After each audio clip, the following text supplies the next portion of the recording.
समचरण सरोजं सांद्र नीलांबुदाभं जघननिहित पाणिं मंडनं मंडनानां तरुण तुलसी माला कंधरो कंगनेत्रं सदय धवलहासं विठ्ठलं चिंतयामि कर जोडून या पायी ठेवी तसे माथा तुका विनवी पंढरीनाथा रंगी ओढवावी रंगकथा पुरवी मनोरथा माय बापा. परमेश्वर स्वरूप उपस्थित सर्व श्रोतृवृंदांच्या हृदयस्थ परमात्म्याला ते इको बंद करा, रिवर्ब चालू ठेवा फक्त. अत्यंत श्रद्धापूर्वक भावनेने नमस्कार करते. तुम्ही आम्ही खेळीमेळी गदारोळी आनंदे भगवत भक्तीच्या माध्यमातनं जीवनाचा सर्वांगीण विकास साधावा आणि परमेश्वरापर्यंत पोहोचता यावं. अजून थोडा घुमतोय तो कमी करा. अतिशय प्रांजळ आणि उदात्त प्रामाणिक हेतूनी आपण सगळी मंडळी इथे उपस्थित आहात. या प्रभू श्री राम मंदिरांच्या रामांच्या प्रांगणामध्ये अतिशय सुंदर पवित्र अशा त्यांच्या अधिष्ठानासमोर आजची कीर्तन सेवा संपन्न होतीये. माझ्या परमभाग्याने आपल्या सगळ्यांच्या दर्शनाचा योग माझ्या वाट्याला आलाय. आजच्या नैमित्तिक कीर्तन रूपी सेवेकरता जगद्गुरु संतश्रेष्ठ श्री तुकोबरायांचा 4 चरणांचा सगळ्यांच्या परिचयाचा सगळ्यांच्या पाठांतरातला बहुपरिचित असलेला हा अभंग निरूपणाकरता घेतलाय, ज्याच्यामध्ये मानवी जीवनाची काय होते हमिंग काय येत आहे तानपूर तानपूर तानपुराला तिकडे दिले का इन नाही ठीक आहे. ते हमिंग होतंय ना ते नको व्हायला बस. बाकी माझं काही म्हणणं नाही. विठ्ठल विठ्ठल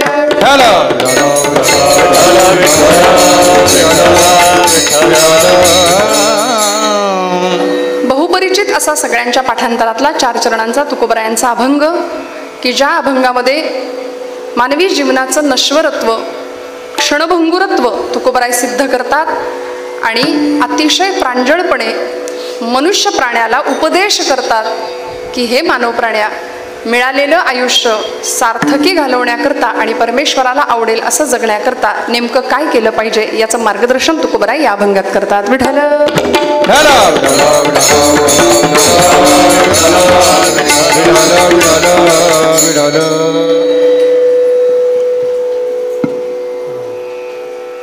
क्षण क्षणाची करावा विचार तरावया पार भवसिंधू नाशिवंत देह जाणार सकळ आयुष्य खातो काळ सावधान. अभंग सगळ्यांच्या माहितीतलाय पाठांतरातलाय. कैलासवासी बाबूराव सखाराम पाटील यांच्या द्वितीय पुण्यस्मरणाच्या निमित्ताने आज आपण इथे उपस्थित आहोत आणि पुण्यस्मरणाचं कीर्तन परमेश्वराच्या समोर सानिध्यामध्ये अधिष्ठानासमोर व्हावं ही पाटील कुटुंबियाची मनापासून असलेली इच्छा आणि अनेक दिवसांपासून त्यांनी या कीर्तन सेवेकरता केलेला संपर्क. कुटुंबियांना मनापासून सुरुवातीला धन्यवाद देते. पंचक्रोशीतली सर्व मान्यवर मंडळी, परमार्थिक क्षेत्रातली नामधारक साधक सर्व भक्त परिवाराला मनापासून नमस्कार करते. त्यांचे सुपुत्र आदरणीय सचिन दादा असतील, ज्यांच्या माध्यमातून मी इथं आपल्या समोर मला कीर्तनाचा आणि तुमच्या सगळ्यांच्या दर्शनाचा योग आला असे परमादरणीय हरिभक्तीपरायण अमित महाराज म्हात्रे असतील आणि आपण सर्व मंडळी गायनासाठी वादनासाठी उपस्थित असलेले सर्व गुणीजन गायक वादक कलाकार आणि हरिभक्त भगवत मंडळी मनापासून सगळ्यांच्या हृदयस्थ परमात्म्याला विणेकरी सोबदार आणि आपण सर्व मातृतुल्य पितृतुल्य अशा सर्व श्रोतृजनांच्या चरणारविंदी कृतज्ञतापूर्वक वंदन करून सेवेला प्रारंभ करूया. विठ्ठल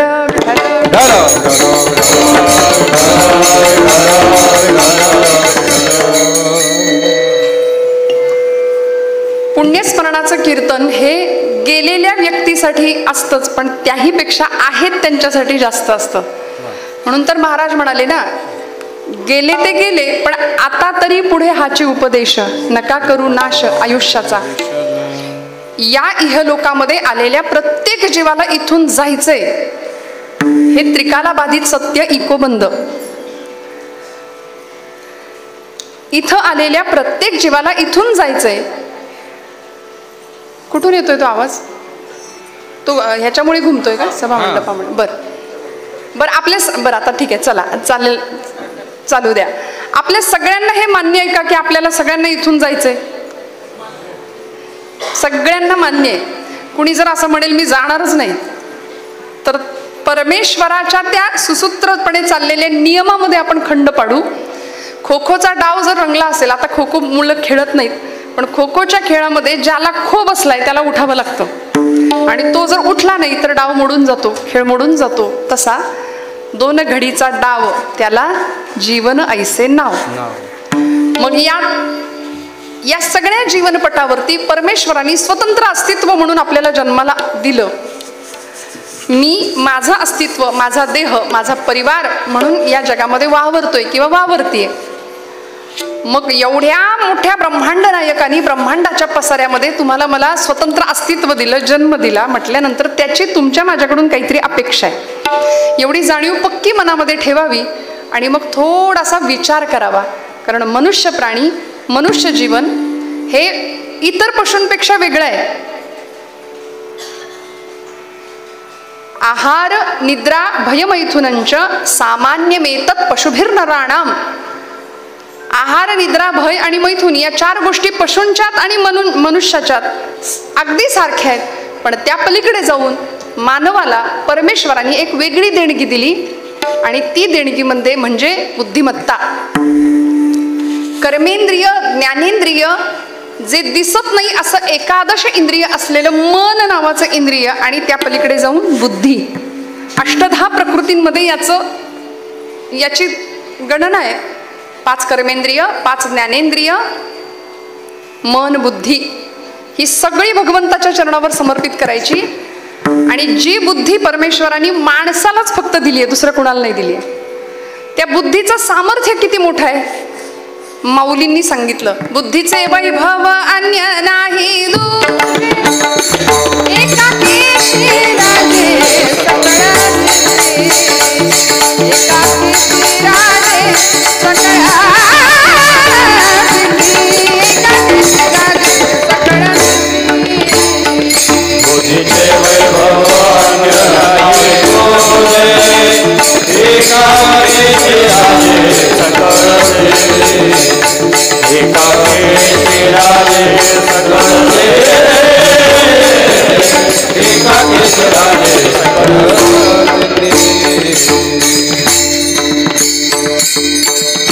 इतर प्राण्यांपेक्षा मनुष्य मात्राला दिलेली भगवंतांनी सुंदर अशी भेट, देणगी, ती म्हणजे बुद्धी.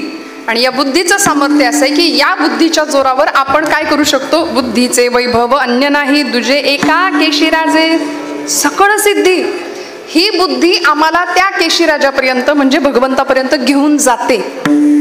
पण कधी जी बुद्धी शरण जाते सद्गुरूंच्या ठिकाणी, भगवंताच्या ठिकाणी, तीच बुद्धी देवाकडे घेऊन जाईल. जी बुद्धी झुकायला तयार नाही, वाकायला तयार नाही, मी आणि माझंच एवढंच धरून जी बुद्धी बसते, अहंता आणि ममता. अहंता म्हणजे मी आणि ममता म्हणजे माझं. आणि देवाला सगळ्यात मोठी ॲलर्जी जर कशाची असेल ना तर ती याची आहे. आपल्याला ॲलर्जी असते एखाद्या गोष्टीची, तशी देवाला ॲलर्जी आहे ती दंभाची. देवाला अहंकार आवडत नाही. यद्यत कर्म करोमि तत्तदखिलम शंभो तवाराधनम, हा आचार्यांचा संदेश आहे. आचार्य म्हणतात मी जे जे कर्म करीन भगवंता ती तुझी आराधना आहे. माझं चालणं तुझी प्रदक्षिणा आहे, माझं बोलणं तुझं नामस्मरण आहे, माझं बघणं हे तुझं रूप बघण्यासारखं आहे. मी जे जे करीन, माझं श्रवण हे तुझं नाम ऐकण्यासारखं आहे. मी जे करेन ते तुला अर्पण आहे. भगवद्गीता सांगते जगद्गुरु पदाला आपल्या सगळ्यांमध्ये कृष्णम वंदे जगद्गुरुम. नुकतीच गुरुपौर्णिमा पार पडली आहे. ज्यांनी हिंदू धर्माला 4 पीठं दिली असे आचार्य जगद्गुरु श्री शंकराचार्य, आणि त्यानंतर जगद्गुरु पदावर विराजमान असणारे संतश्रेष्ठ जगद्गुरु तुकोबाराय. लोकांनी अनेक शंका घेतल्या, आणि खरं सांगू का, संतांच्यावर, परंपरेवर, आमच्या धर्मशास्त्रावर किंवा आपल्या अध्यात्मावर शंका घेणाऱ्यांचं नुकसान झालंय. हा इतिहास आहे या भूमीचा. देव आहे की नाही अशा चर्चा अजून चालू आहेत. असा एक वर्ग आहे समाजात की जे देवाला मानतच नाही, देव नाहीच. त्यामुळे ही देवभूमी आहे, इथं आपण राहतो म्हटल्यानंतर या देवभूमीमध्ये राहतो, मग देवाला मानावंच लागेल. बाबा महाराज म्हणायचे तुम्ही देवाला माना नाही तर मानू नका, त्यांनी आपल्याला मानले एवढं तरी माना. त्यांनी आपल्याला मानले, तो आपल्याला लक्षात ठेवतो, आपण विसरतो. मग ते म्हणायचे तुम्ही माना नाही तर मानू नका, त्यांनी आपल्याला मानले एवढं लक्षात ठेवा, आणि ज्या दिवशी तो आपल्याला मानणार नाही त्या दिवशी आपल्या घरासमोर गर्दी जमणार. माणसं म्हणणार उचला आता, संपला यांचा कार्यभाग, नाही का. त्यामुळे परमेश्वराच्या जवळ शरण भावानी जाणं, ती बुद्धी भगवंताच्या चरणावर समर्पित करणं, आणि जे जे कर्म करतोय ते भगवंताला अर्पण करणं. यत् करोषि यदश्नासि यज्जुहोसि ददासि यत् यत् तपस्यसि कौन्तेय तत्कुरुष्व मदर्पणम्. तू जे जे कर्म करशील अर्जुना ते सगळं मला अर्पण कर. आता गंमत अशी आहे, माणसं फार हुशार हो. देवाचं म्हणणं आपल्या सोयीनी त्याचा अर्थ लावणारी माणसं समाजामध्ये बरीच आहेत. देव काय म्हणतात, भगवद्गीता साक्ष आहे, भगवद्गीतेत पुरावा आहे. देव म्हणतात तू जे जे करशील ते मला अर्पण कर. माणसं फार लबाड असतात, म्हणजे कुठलंही कर्म केलं तरी सुद्धा भगवंताला अर्पण केलं की ते पुण्याचंच काम आहे असं समजून काही मंडळी सामाजिक परिस्थितीचा किंवा सामाजिक भान न लक्षात ठेवता रोज संध्याकाळ झाली की सरकार मान्य होतात. आता मी यापेक्षा अजून स्पष्ट नाही बोलत. हा, सुज्ञास अधिक सांगणे न लगे. मग असं कर्म देवाला अर्पण करून चालणार आहे का? देवा जे जे कर्म करशील ते मला अर्पण कर असं तूच भगवद्गीतेत सांगितलंय ना. चला, चोरी केली तरी सुद्धा भगवंताच्या चरणावर अर्पण. स्वामी म्हणाले भिवू नको, मी तुझ्या पाठीशी आहे. असं जर चोरांनी विचार केला तर स्वामी म्हणतायत मी तुझ्या पाठीशी आहे, बिनधास्त फोड तिजोऱ्या. असं नाही चालणार. तुम्ही जे उत्तम कर्म कराल ते भगवंताच्या चरणावर समर्पित करायचंय. म्हणून तर आपल्याकडं परंपरा सांगते तया सत्कर्मी रती वाढो.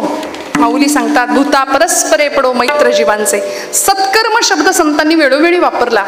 तुका म्हणे सत्य कर्मा भावे साह्य घातलिया भये नरका जाणे. मग म्हणाले इथं जर खचलात, इथं जर कच खाल्ली तर तिकडचा रस्ता तुकोबराय आम्हाला दाखवतात. त्यामुळे इथं आलाय ना, सत्याची कास धरावी, कारण सत्य शिवाहून सुंदर हे. या जगामध्ये सत्या इतकं सुंदर काहीच नाही, सत्या इतकं परमपवित्र काहीच नाही. मग नेमकं सत्य काय आहे? सत्य तू सत्य तू सत्य तू विठ्ठला कागा दावियला हा जगदाकार. देवा परमेश्वराशिवाय दुसरं सत्य काहीच नाहीये. म्हणून श्रीमद भागवत महापुराणाच्या मंगलाचरणाचा श्लोक भगवंताचं स्वरूप सांगितलंय. सच्चिदानंद रूपाय विश्वोत्पत्त्यादि हेतवे तापत्रय विनाशाय श्रीकृष्णाय वयं नमः. देवाचं रूप सांगितलं सच्चिदानंद. भगवंत कसा आहे? सत्स्वरूप आहे, चित स्वरूप आहे आणि आनंद स्वरूप आहे. मग सत्य स्वरूप असलेला परमात्मा त्याच्या इतकं सुंदर काहीच नाही. म्हणून या जगात सत्य सुंदर आहे. म्हणून सत्याची कास धरावी. तुकोबराय म्हणाले सत्य असत्य असी मन केले ग्वाही मानियले नाही ये रमता. आम्ही बाकीच्यांचं ऐकलं नाही, आम्ही सत्य असत्याची पारख केली, पाहिली पुराणे, धांडोळीली दर्शने आणि मग एवढ्या हजारो अभंगांचा परिपाठ आम्ही समाजासमोर ठेवला. वेदांचा तो अर्थ आम्हासीच ठावा इतरांनी व्हावा भारमाता. हा विश्वास तुकोबराय भक्तीच्या आणि परमेश्वराची आपल्यावर असलेली कृपा त्या बळावर हा विश्वास आम्हाला देतात. त्यामुळे अशी सत्य बुद्धी आमची तयार व्हावी की जी परमेश्वराला समर्पित असेल. प्रत्येक कर्म भगवंताच्या चरणावर समर्पित असेल.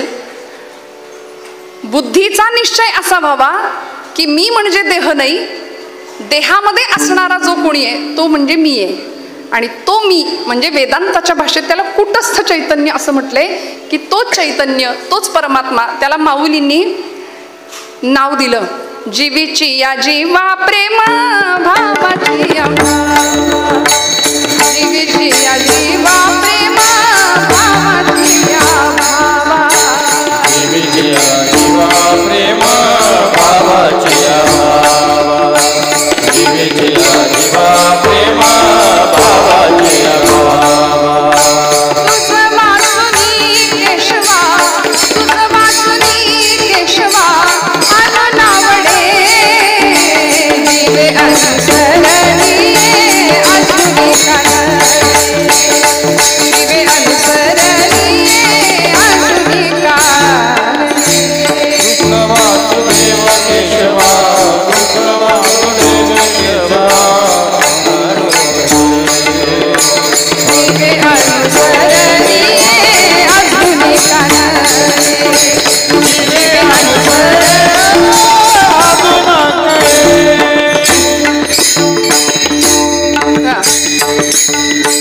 माऊली म्हणाल्या, जीवीची या जीवा प्रेम भावाची या भावा आतमध्ये असलेलं कुटस्थ चैतन्य त्याला भगवंत स्वरूप म्हणून ओळखलं आणि जीवातला सुद्धा जीव असलेला, ज्याला आम्ही मी म्हणतो, त्या देहामध्ये असलेलं ते चैतन्य त्याला ओळखलं आणि संतांना ते जमलं. तसं इथं आलेल्या प्रत्येक प्रापंचिकाला, प्रत्येक मनुष्य जीवाला हे जमावं आणि मग ही जन्म मरणाची येरझार सगळी संपावी याकरता तुकोबराय आम्हाला उपदेश करतात की बुद्धी नावाचं जे वेगळं एक काहीतरी वैशिष्ट्यपूर्ण गोष्ट जर भगवंतांनी आपल्याला दिली की ती बुद्धी आम्हाला भगवंतापर्यंत घेऊन जाते, तर त्या बुद्धीने थोडासा विचार केला पाहिजे. आम्ही नको ते विचार करण्यामध्ये आमचं आयुष्य पूर्णपणे खर्च करतो. 25 वर्षापूर्वी अमक्या अमक्यानी मला असं काहीतरी बोलला होता. 25 वर्षापूर्वी अमक्या अमकीनं तिच्या मुलाच्या लग्नात मला हलकी साडी दिली. हे कितीतरी वर्षांचं दुखणं आम्ही या बुद्धीत साठवून ठेवतो. ते मेमरी कार्ड इतकं भरलंय नको त्या गोष्टींनी, बरं का. ते सगळं फॉर्मॅट मारला पाहिजे त्याला. खरं तर सगळं घालवून टाकलं पाहिजे. अगदी कळावं असं नवीन पिढीसाठी मी बऱ्याचदा बोलते, फॉरगिव्ह, फॉरगेट आणि मूव्ह फॉरवर्ड 3 शब्द आहेत. काही गोष्टींमध्ये विसर पडणं गरजेचं असतं. फॉरगेट, फॉरगिव्ह, काही गोष्टींना क्षमा करावी लागते आणि काही गोष्टी झालं गेलं सगळं विसरून पुढं चालावं लागतं.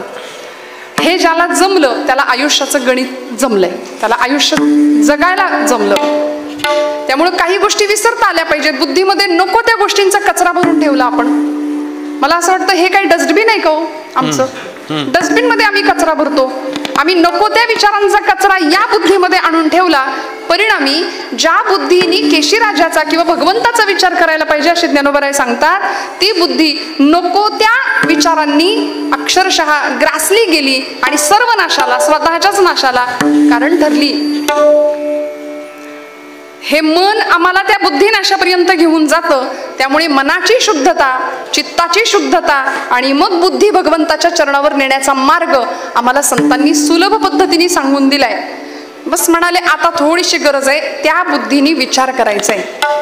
कुठला विचार आणि कसा विचार? अभंगाचं प्रथम चरण. क्षण क्षण हाची करावा विचार, क्षण क्षण हाची करावा विचार, क्षण क्षण हाची करावा विचार, क्षण क्षण हाची करावा विचार, करावया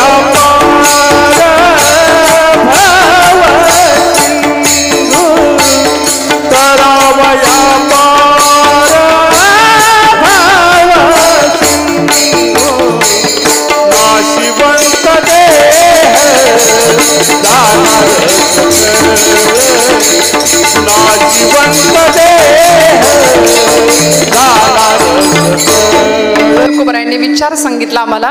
कारण महाराजांना माहिती आहे आम्ही विचार करणारी माणसं नाहीये.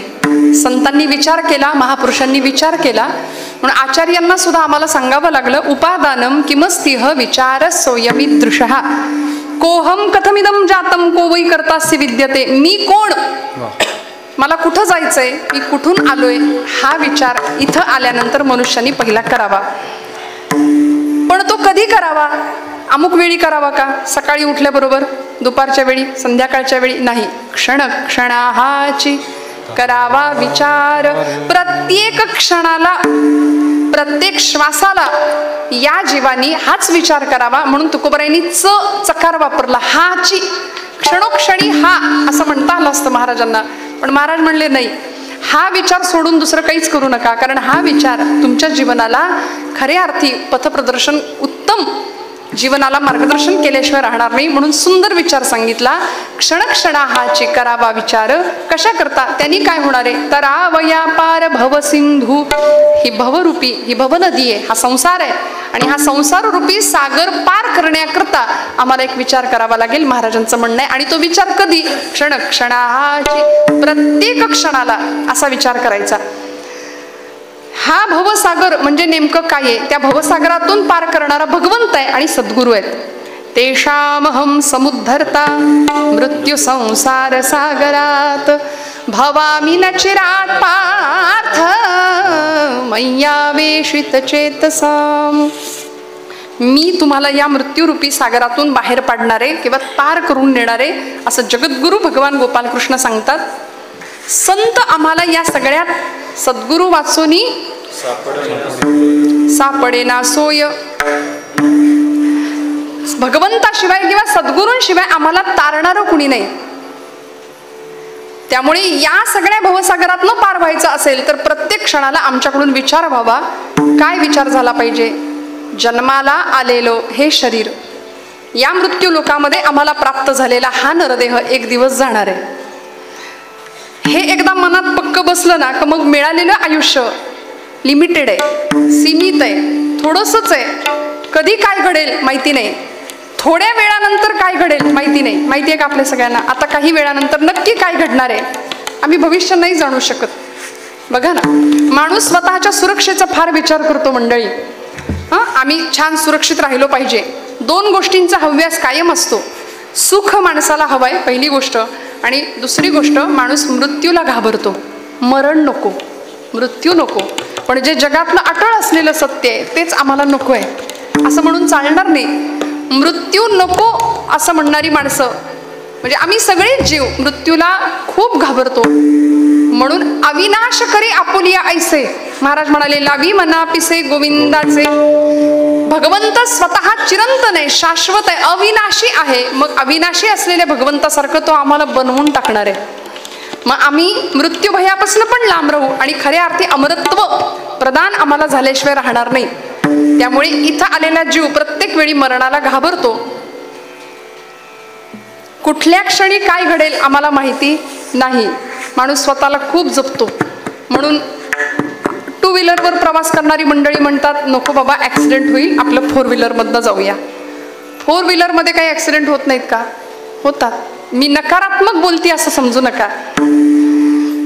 फोर व्हीलर मध्ये सुद्धा अपघात होतोय. मग म्हणाले नको आजचा प्रवास आपण ट्रेननी करूया, ट्रेनचाही अपघात होतोय.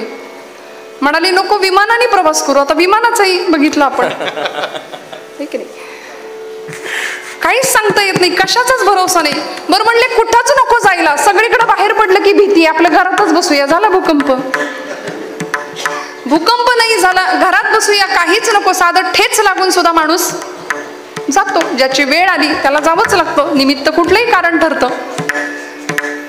मग एवढं सगळं माहिती असून सुद्धा आपल्याला असं वाटतंय का की हे सगळं आपल्या ताब्यात आहे, आपल्या कंट्रोलमध्ये नाही. वृक्षाचेही पान हाले त्याची सत्ता, राहिली अहंता मग कोठे. झाडाचं पान सुद्धा ज्याच्या सत्तेशिवाय हलू शकत नाही. यद्भयात वाती वातोयम सूर्यस्तपती यद्भयात. ज्याच्या भयानी वारा वाहतो, ज्याच्या भयानी सूर्य आम्हाला प्रकाश देतो, तापतो, असा सगळ्या जगाचा मालक चालक असलेला परमात्मा तुझी या सत्तेने वेदांचे बोलणे. वेद सुद्धा ज्याच्या सत्तेने बोलतात, जे वेद सुद्धा ज्याचं गुणगान गाताना श्रुती नेती नेती म्हणती गोविंदुरे न इति न इति. असा वेदांना प्रश्न पडला, देव असा आहे, देव तसा आहे, नाही असा नाही तसा नाही, मग नेमका कसा आहे हा वेदांनाही प्रश्न पडावा. असा तो सर्व सत्ताधीश असलेला भगवंत, तो जर आम्हाला प्राप्त करायचा असेल तर तुकोबराय म्हणतात आम्हाला देहाची नश्वरता कळाली पाहिजे, देव जवळचा वाटल्याशिवाय राहणार नाही. विठ्ठल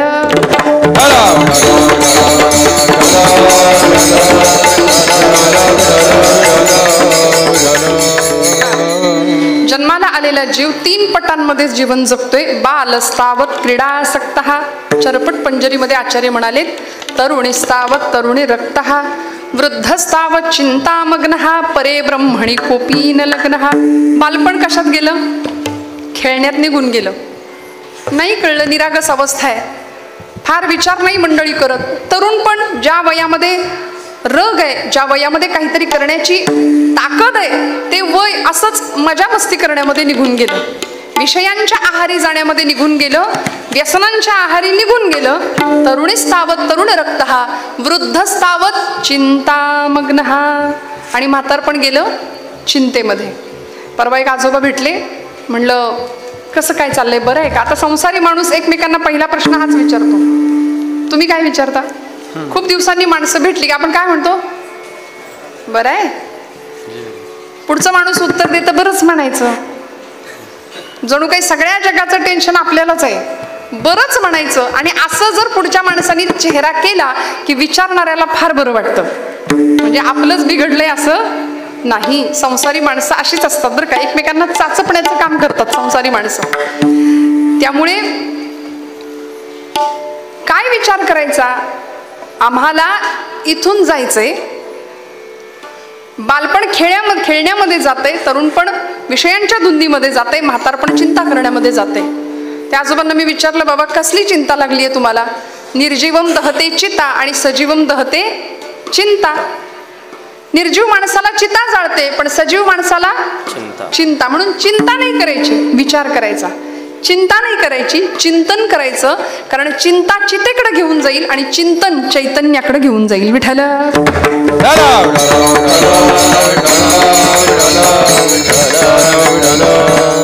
मग असं चिंतन व्हावं. त्यांना विचारलं, मला काही चेहरा त्यांचा बघवलं नाही. म्हटलं, बाबा काय झालंय सांगा ना. एवढं आयुष्य उत्तम तुम्ही जगलात, 7 पिढ्या बसून खातील एवढं तुम्ही कमावलंय, इतकं सगळं छान असताना सुद्धा तुमचा चेहरा का बरं सतत चिंताग्रस्त आहे? ते म्हणले, बाई ग तुझं खरं आहे, 7 पिढ्या बसून खातील एवढं मी कमावलंय, पण 8वी पिढी काय खाईल याची चिंता लागली आहे मला. मनुष्य कुठल्याही गोष्टीची चिंता करतो आणि संसारामध्ये स्वतःला अधिकाधिक अडकवून ठेवतो, अधिकाधिक बंधनात फसवतो, अधिकाधिक. मग ही अडकणूक किंवा हे अडकणं आमचं बाहेर पडावं, हे गुंतणं संपावं आणि मग भगवंत आम्हाला प्रिय वाटावा, याकरता देहाची नश्वरता समजावून घ्यावी लागेल. हा देह संपणारे, जन्माला आलेला प्रत्येक जीव इथून जायचाय. देह हे काळाचे, धन कुबेराचे, तेथे मनुष्याचे. देह जाईल, ही सगळी प्रमाण आपल्या सगळ्यांना माहिती आहेत. भगवंत येणार आहे. भगवंताची कृपा आमच्यावर झाली ना की आम्हाला या देहाचं जाणं सुद्धा मान्य होतं, कारण त्याच्या इतकं आम्हाला जवळ काही वाटत नाही. म्हणून हा देह एक दिवस संपणार आहे. यद दहते नित्यम तद देहम, ही देहाची व्याख्या आहे. शीर्यते यद शरीरम, जे सतत झिजतंय त्याला म्हटलंय देह, त्याला म्हटलंय शरीर. काहीच नाही काम केलं तरी सुद्धा ते झिजणारच आहे. नाहीच आयुष्यभर वाकलो तरी 70 नंतर निसर्ग आम्हाला वाकवणारच आहे. येताना काही घेऊन आलो नाही, जाताना काही न्यायचं नाही. मग कशाचा हव्यास? पांघरशी जरी असला कपडा, येशी उघडा जाशी उघडा. काय जीवनाची नश्वरता आहे, काय सत्य आहे.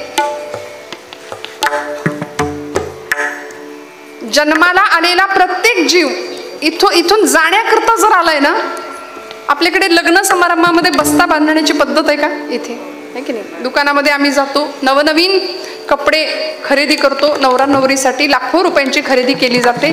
ज्यांना त्यातलं काही कळत नाही त्यांचा मान जपण्याकरता त्यांनाही न्यावं लागतं दुकानात. भरपूर गर्दी आणि भरपूर खरेदी झाल्यानंतर तो दुकानदार ती सगळी वस्त्र एका कपड्यामध्ये आम्हाला बांधून देतात आणि ते वस्त्र पांढऱ्या रंगाचं असतं. आमची परंपरा आम्हाला सांगते, लाख कमाओ हीरा चांदी सोना मोती, लेकिन कफन को कभी जेब नहीं होती. त्याला खिसा असतो का? जाताना जे पांढरंच वस्त्र अंगावर घ्यायचंय त्याला खिसा आहे? कधी कुठे पाहिलाय? काहीच नाही नेता येत. मग कशाचा हव्यास? महाराज म्हणतात, हा देह जाणार आहे. पांघरशी जरी असला कपडा, येशी उघडा जाशी उघडा. कपड्यासाठी करशी नाटक 3 प्रवेशांचे, एक धागा सुखाचा, 100 रागे दुःखाचे. जर तारी हे वस्त्र माणसा तुझे आयुष्याचे,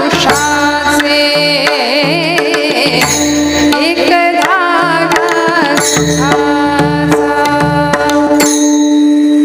कुणी विणलं हे सगळं वस्त्र? बघा, त्या भगवंताचं नाव सांगतात. हे महाराष्ट्राचे आधुनिक वाल्मिकी गदी माडगुळकरांचे शब्द आहेत आणि बाबूजींचे स्वर आहेत. या वस्त्रात विणतो कोण, एक सारखे नसती तरी फरक असतो, जुळी भावंड असली तरी फरक आहे. हजारो लाखो चेहरे या जगात भगवंतांनी निर्माण केले, एक चेहरा दुसऱ्या चेहऱ्यासारखा नाहीये, फरक आहे. म्हणून म्हटलं जुळी जरी असली भावंड तरी फरक आहे. मग काय इंजिनियर आहे, केवढा मोठा इंजिनियर आहे तो. या वस्त्राते विणतो कोण, एक सारखे नसती दोन, कुणान कळले त्रिखंडात या हात विण करण्याचे, एक धागा सुखाचा, शंभर रागे दुखाचे, जर तारी हे वस्त्र मानसा तुझी आयुष्याचे, एक धागा. विठ्ठल विठ्ठल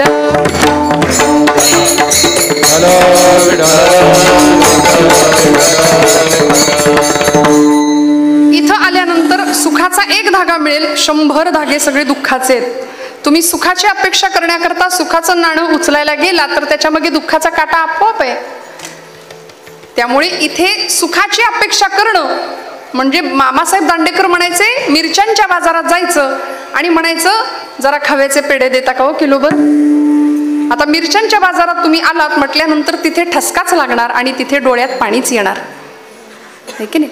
तसा संसार हा दुःखमय आहे आणि तिथे सुखाची अपेक्षा करणं हे हास्यास्पद आहे. आणि असं आमचं हास्य होऊ नये ही महाराजांना काळजी लागली, म्हणून देहाची नश्वरता महाराज सांगतात दुसरं चरण.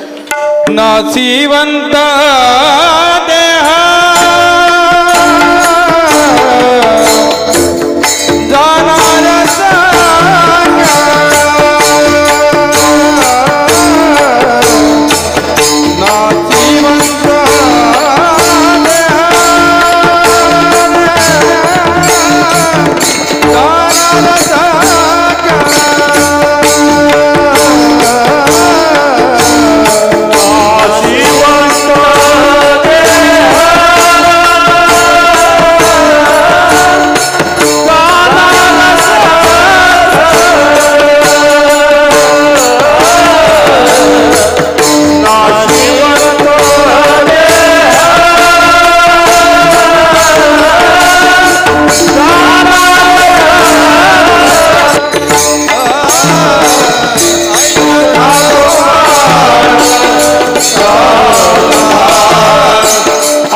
देह जाणार. एकदा या मंडळींसाठी टाळ्या वाजवा जोरदार.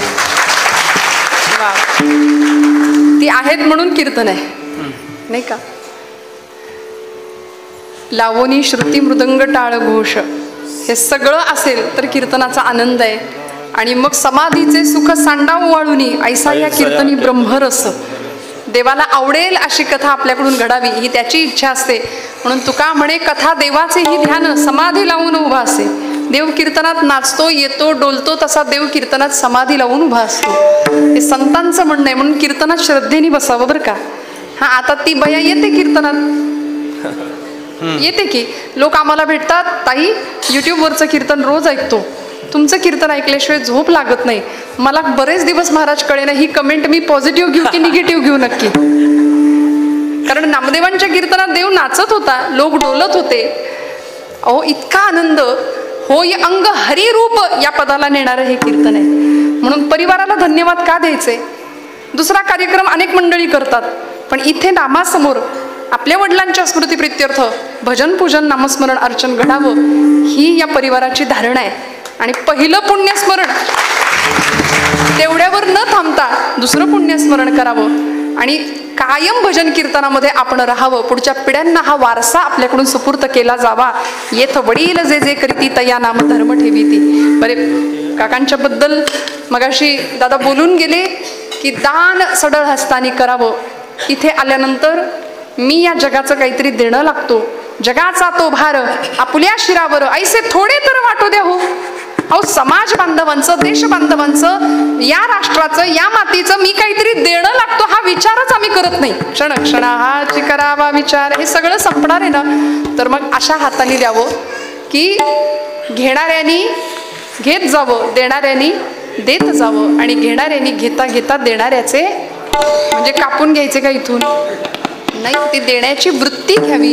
आणि सुभाषितकार म्हणले शतेषु जायते शूरहा सहस्रेषु च पंडितः वक्ता दशसहस्रेषु आणि दाता भवती मानवा. सध्या समाजामध्ये दात्यांची मानवा म्हणजे दुष्काळ आहे. देणं नाही, सगळं जमवायचं असतं आम्हाला. पहिला पै गाठी मारून सगळा पैसा आम्ही सेव्हिंगला जातो. उष्ट्या हाताने जुनी माणसं म्हणायची कावळा सुद्धा कधी हाकलला जात नाही. इतका फक्त स्वतःचा आणि स्वतःच्या प्रपंचापुरता आम्ही विचार करतो. मी आणि माझं 4 भिंतींच्या आतलं विश्व आहे ते फक्त माझं, माझा मुलगा, माझं घर, माझी बायको, माझा परिवार, हे सगळं. आणि मग वयाच्या 60 नंतर राग येऊ देऊ नका, थोडंसं स्पष्ट बोलते. वयाच्या 60 नंतर 70 नंतर जेव्हा आपल्याच माणसांनी दिलेलं नाकारले पण आपल्या वाट्याला येतं तेव्हा आपल्याला कळतं देव सोयरा, देव सोयरा, देव सोयरा दिनांचा, त्याच्याशिवाय कुणीच नाही. हे सगळं खोटं आहे ज्याच्यासाठी आपण आयुष्यभर हाडाची काढव केली. जीवाचं सगळंच तुम्हाला माहिती आहे, माझं रक्ताचं एवढं सगळं करून 16-17 वर्षाचा मुलगा आपल्याच पित्याला म्हणतो तुम्ही आमच्यासाठी केलं काय. म्हणून ज्ञानोबाराय तुकोबाराय जगाचे बाप आहेत, आई आहेत. पांडुरंग परमात्मा माय जगन्नाथ, बाप जगन्नाथ, अनाथांचा नाथ जनार्दन. म्हणून एक पिता पितृत्व भावनेतून मागे आपल्या परंपरा म्हणून आपल्या पिढीसाठी, येणाऱ्या पिढीला काय देऊन जातो हे दातृत्वाचं किंवा हे अत्यंत सुंदर असं संस्कारांचं लेणं या पाटील कुटुंबियांसाठी काका ठेवून गेलेत. लोक आज समाजामध्ये अशी काही करंटी मंडळी आहेत की ती म्हणतात बापांचं पुण्यस्मरण केलंच पाहिजे का, श्राद्ध करावंच लागतं का ताई, कुठं काय बिघडतंय. अरे बिघडणार कुणाचं काही नाही, बिघडेल ते तुझं बिघडेल. त्यामुळे श्रद्धेने आमच्या परंपरा, आमची शास्त्र आम्हाला सांभाळावी लागतील आणि संस्कारापैकी असलेला हा एक संस्कार. बरं आता हे द्वितीय पुण्यस्मरण, वडिलांचं स्मरण कायम राहावं, जगी ऐसा बाप व्हावा त्याचा वंश. त्यामुळे अशा पिढ्यांना अनंत काळपर्यंत आयुष्य लाभावं असं महाराजांचं पण म्हणणं आहे की नाही, अकल्प आयुष्य व्हावे तया कुळा माझिया सकळा हरीच्या दासा. काय दिव्य मागणं मागितलंय. हे सगळं करण्यामागे एक जाणीव संतांची पक्की होती की हा देह संपणार आहे, इथं शाश्वत काहीच नाही, नाशिवंत देह जाणार सकळ आयुष्य खातो काळ सावधान. सावधान शब्द वापरला महाराजांनी आणि तुम्हाला मला सावध केलं म्हणजे नक्की आहे की आम्ही बेसावध आहोत. निर्वाण दीपे किमुतैल दानम चोरे गते वा किमु सावधानम वयोगते किं वनिता विलासहा पयोगते किं खलु सेतु बंधहा.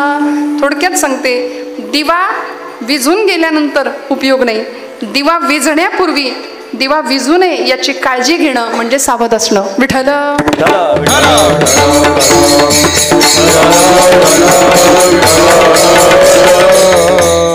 सुभाषितकार म्हणाले निर्वाण दीपे किमुतैल दानम. दीप विझून गेल्यानंतर तेल घालून उपयोग काय, दिवा विझण्याआधी तेल वेळेच्या वेळी घातलं गेलं पाहिजे. चोरे गते वा किमु सावधानम, चोरी झाल्यानंतर सावधपणा, उपयोग काय, चोरी होण्यापूर्वी सावध असणं फार गरजेचं आहे. म्हणून संतांनी आम्हाला वेळोवेळी सावध केलं. सावधान सावधान देशकाल वर्तमान अवघेची अव्यवधान. परिस्थिती इतकी भीषण होती 16व्या शतकातली, ज्यावेळी तुकोबाराय होते, ज्यावेळी समर्थ रामदास स्वामी होते. नाथांचा काळ, यवनी आक्रमण परकीय आक्रमण, आसमानी आणि सुलतानी संकटांनी ही माती, या मातीचे हाल केले लोकांनी, इथल्या लोकांचे हाल केले. परकीय आक्रमणं झाली. आमच्याच घरातल्या बाया बापड्यांना आमच्या डोळ्यासमोर ओढलं जात होतं आणि अब्रू लुटताना पाहण्यापलीकडे लोकांचा नाईलाज होता. इतकी भीषण भयानक परिस्थिती महाराष्ट्राच्या भूमीमध्ये निर्माण झालेली असताना तुकोबराय आम्हाला सावधतेचा इशारा देतात.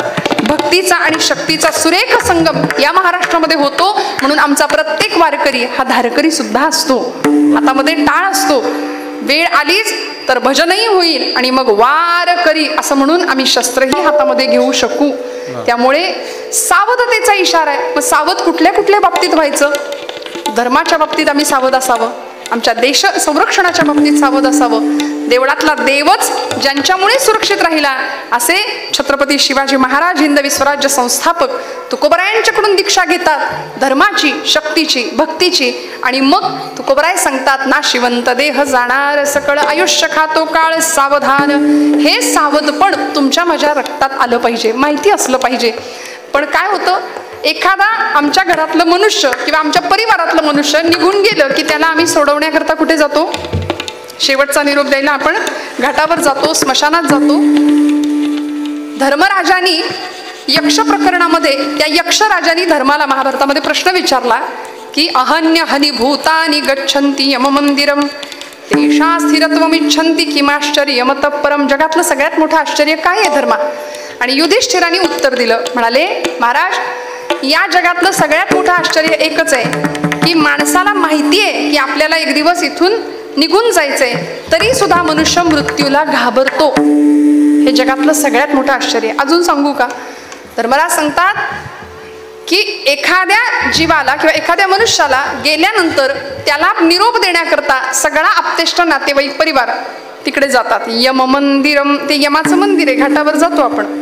तिथे गेल्यानंतर पूर्णपणे अग्निसंस्कार झाला आणि माघारी येणारं माणूस अशा काही रुबाबात येतं की जणू काही आपला आणि या जागेचा काही संबंधच नाही. आम्ही अशा ॲटिट्यूडमध्ये माघारी फिरतो की आम्हाला जणू काही इकडे फिरकायचंच नाही. हे जे इतर माणसांचं वाटणं आहे ना, ते जगातलं सगळ्यात मोठं आश्चर्य आहे. विठ्ठल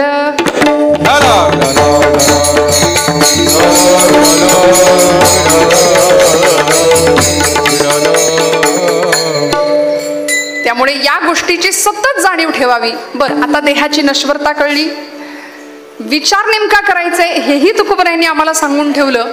अन्य विचारांमध्ये आयुष्याचं नुकसान करण्यापेक्षा जगी निंद्यते सर्व सोडून द्यावे, जगी वंद्यते सर्व भावे करावे, असा सुंदर विचार करावा की जो विचार आम्हाला भगवंतापर्यंत घेऊन जाईल. येऊनी नरदेहा विचारावे सार, सार विचारावं. इथं आल्यानंतर संतांच्या मार्गदर्शनाने धरावा पैधीर भजन मार्गी, धरावा पैधीर भजन मार्गी, धरावा पैधीर भजन मार्गी, धरावा पैधीर भजन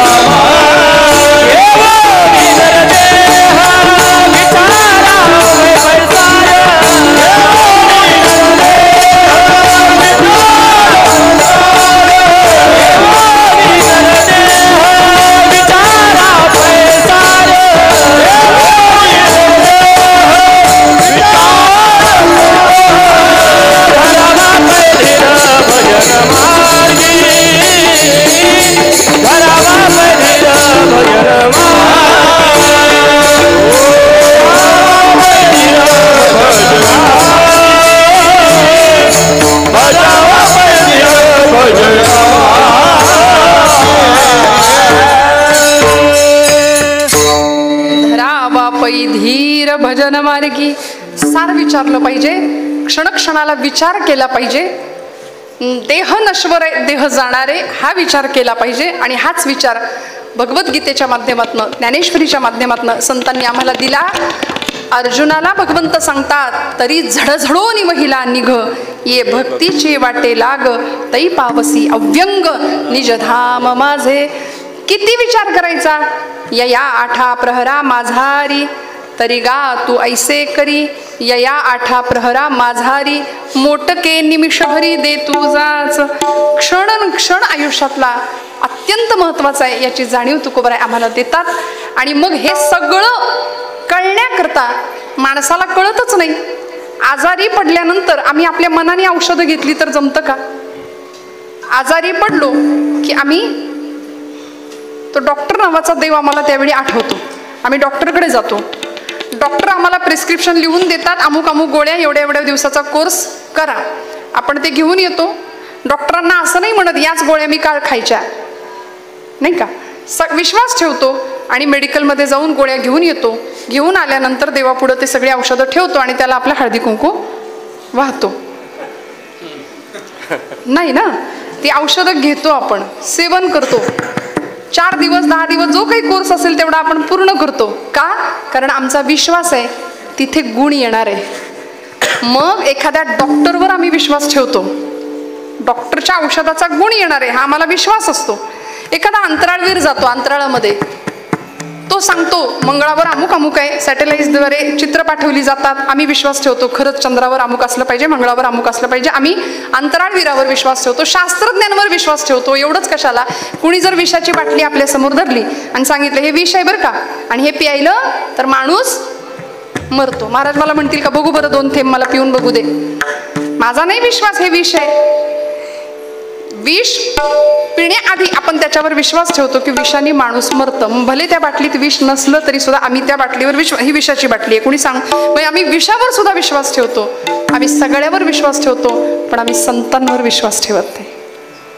संत चमत्कार करतात तिथे आम्ही विश्वास नाही ठेवत. तुकोबरायांचं वैकुंठ गमन आम्ही चर्चेत आणतो. माऊलींची समाधी आम्ही चर्चेत आणतो. लोकांनी समाधी उघडून बघण्याचा प्रयत्न केला. तुकोबरायांच्या वैकुंठ गमनासंबंधी अनेकांनी चर्चा केल्या. महाराजांचं वैकुंठ गमन झालं की स्वराज्यापासून काही अंतरावर असलेल्या देहूमध्ये छत्रपती तुकोबरायांचे गुरु तुकोबराय असताना त्यांचा खून झाला. या 2 गोष्टींवर महाराष्ट्रात चर्चा केली जाते. पण खरं सांगू का, कुणी कितीही काहीही म्हटलं तरी ज्ञानोबरायांनी संजीवन समाधी घेतली आणि तुकोबरायांचं सदेह वैकुंठ गमन झालं. हे त्रिकालाबाधित सत्य आहे. विठ्ठल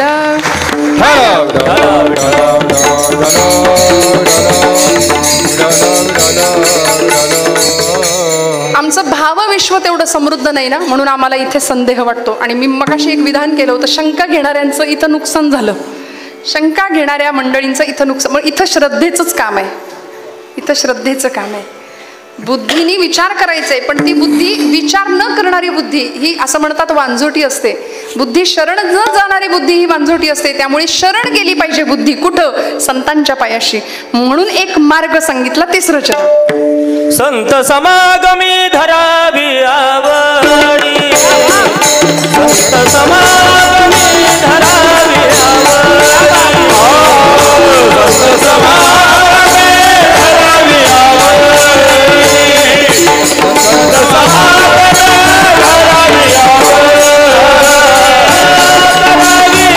धरावी आवडी, तातडी परमार्थाची, करावी तातडी परमार्थाची, नाशिवंत देवाला सकळ,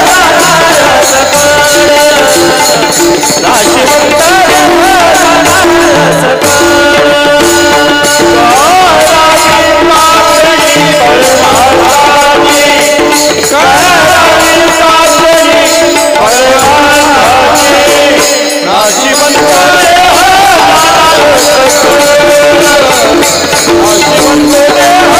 सकळ.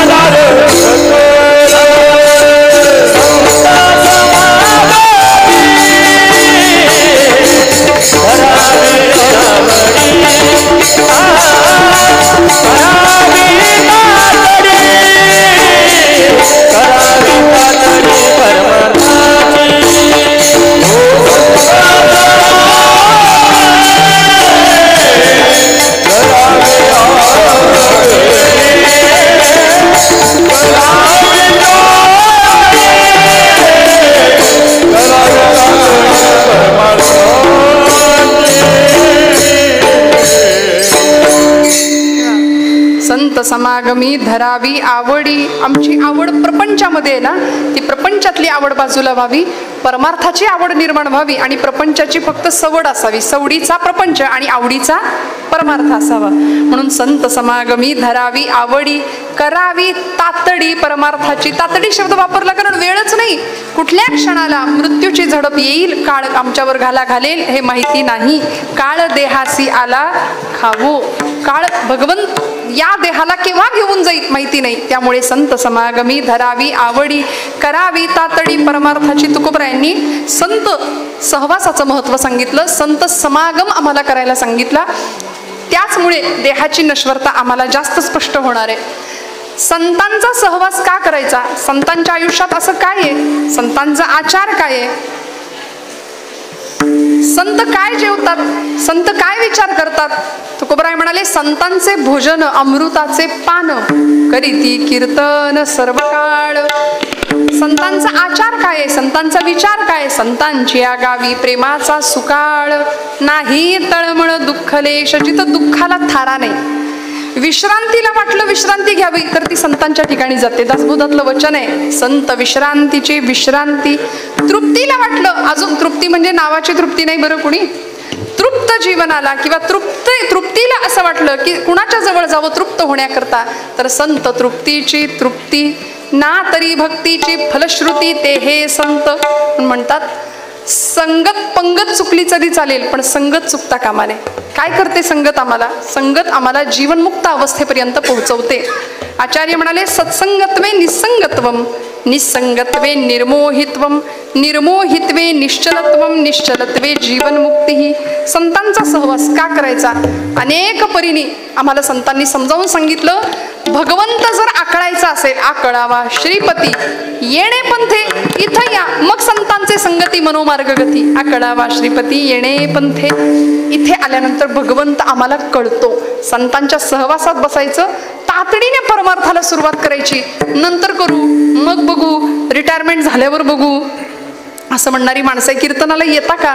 नको म्हणाले, आताच कुठं बघू, आता अजून थोडस जरा मूड लागत नाही. कोई तन दुखी, कोई मन दुखी, कोई धन बिन रहत उदास, थोडे थोडे सब दुखी, सुखी हरी के दास. सगळे दुःखी आहे तिथं, पण सुखी कोण आहे माहितीये? जो इथं धर्ममंडपात येतो, काही क्षण भगवंताच्या नामस्मरणामध्ये राहतो, आणि जे सुख आम्ही प्रपंचात शोधतो ते सुख प्रपंचात नाही, ते इथं आहे खरं सुख. कारण सगळ्या सुखाचा दाता इथं आहे ना, कीर्तनामध्ये भगवंत आहे, आपण ऐकलं. त्यामुळे अशा संतांच्या सहवासाने भगवंताची ओळख आम्हाला होणार आहे. म्हणून महाराज म्हणाले, संत समागमी धरावी आवडी, करावी तातडी परमार्थाची. संतांचं महत्व, संतांचा सहवास तुम्हाला मला काय देऊन जातो? श्रोते हो, महाराज देहूमध्ये वास्तव्य आहे. लोकांनी वेड्यात काढावं तुकोबरायांना. सुरुवातीच्या काळामध्ये घरामध्ये सावकारी महाराजांच्या प्रचंड श्रीमंती, पण ज्यावेळी 12 वर्ष चाललेला महाराष्ट्रातला दुर्गादेवीचा दुष्काळ असं इतिहासामध्ये ज्या दुष्काळाची नोंद झाली, त्या दुष्काळामध्ये सगळं घरातलं तुकोबरायांनी वाटून टाकलं लोकांना. कर्ज खतं इंद्रायणीच्या डोहात बुडवून टाकली. आणि महाराज म्हणाले, बरे झाले देवा निघाले दिवाळे, बरी या दुष्काळी पीडा केली. जो संसार तापे तापला तोची परमार्थी भला. खरं सांगू का, संसाराचे चटके ज्याला सहन करायला मिळाले तो इथं टिकतो.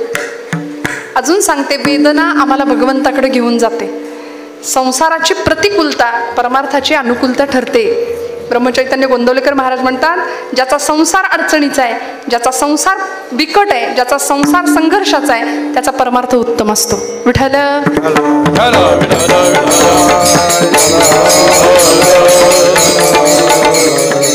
म्हणून तातडीनं परमार्थ करावा. ज्या तुकोबरायांनी भगवंताचं वेड लागलं आणि मग मी गातो नाचतो आनंदे, वेडा झालो मी तव छंदे, असं महाराजांनी ठामपणे सांगावं. देवा लागलं मला तुझं वेड, जगाने मला वेड ठरवलं तरी काही हरकत नाही. कोणी निंदा कोणी वंदा, आम्हा स्वहिताचा धंदा. कारण हित कशात आहे हे संतांना कळलं आणि तुम्हाला मला हिताचा मार्ग सांगितला. महाराज दुष्काळानंतर पांडुरंगाकडे जास्त ओढले गेले, संसाराचे चटके बसले. म्हणून देवा तू मला जवळचा वाटायला लागलास. भामनाथाच्या डोंगरावर जावं, तासन तास बसावं आणि काय करावं? तुका म्हणे होय मनाशी संवाद, आपुलाची वाद आपणासी. आपण आपल्याशी कधीच बोलत नाही. तुम्ही म्हणाल कसं बोलायचं? आपण आपल्याला फोन लावलाय का कधी? ते मुरारी बापू फार सुंदर सांगतात. ते म्हणाले, कभी खुद को फोन लगा के देखा है, एंगेज टोन सुनाई देगी. आपण आपलाच मोबाईल घ्यायचा, आता करू नका, नंतर करून बघा. आपण आपलाच मोबाईल घ्यायचा, आपलाच नंबर त्याच्यावर डायल करायचा आणि काय होतंय परिणाम बघायचा. ते म्हणाले, कभी खुद को फोन लगा के देखा है, एंगेज टोन सुनाई देगी, अभी इस समय सभी लाईन व्यस्त है, असं ती बाई सांगेल आपल्याला. कारण आपण आपल्याशी कधीच बोलत नाही, आपण आपला श्वास कधी ऐकत नाही, आपण अंतर्मुख नाही, आपण बहिर्मुख आहोत.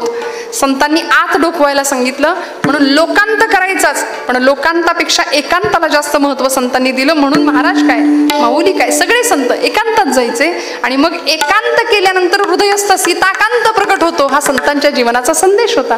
भगवंत कधी भेटतो, आतमध्ये डोकवावं लागेल. आतला परमेश्वर कधी दिसेल, या हृदयामध्ये मी रामू, असता सर्व सुखांचा आरामू, परिभ्रांतासी कामू विषयावरी.